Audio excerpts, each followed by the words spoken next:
حضور آپ نے بہت دفعہ پہلے تقدیر پہ گفتگو فرمائی ہے.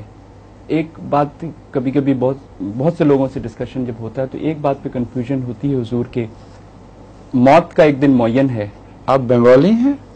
بہاری بنگالی ہوں گے؟ بہاری ہیں, بنگالی نہیں رہا. سمجھ گیا حضور.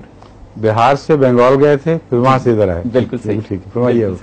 تو اس میں موت کا ایک دن معین ہے, تقدیر مبرم ہوئی, ٹل نہیں اور سکتی. اگلا مصرع کیا ہے؟ نیند کیوں رات بھر نہیں آتی؟ ہاں جی.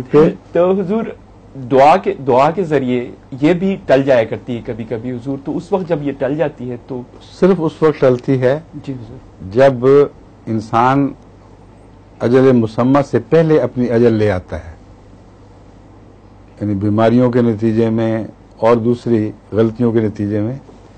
تو خدا تعالیٰ کا جو ڈیزائن ہے وہ اس طرح پر ہے کہ ایک آخری ایسی مدت ہے جس سے آگے ناممکن ہے کوئی چیز جا سکے. وہ میکسیمم اس کا الٹیمیٹ پوائنٹ ہے.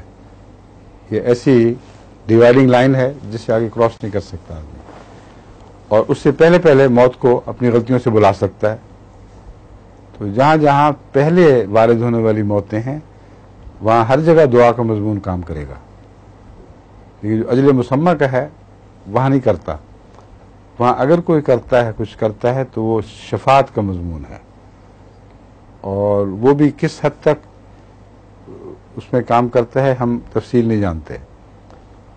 اگر شفاعت کام کرتی ہے اجل مسمى میں تو وہ پھر پہلے سے اللہ تعالیٰ نے کمپیوٹ کر دیا ہوگا اس کے اندر, یعنی پھر اجل مسمى وہاں سے ٹل کر پہلے ہی آگے نکل گئی ہوگی.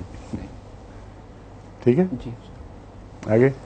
ظہور مہدی آخر زمان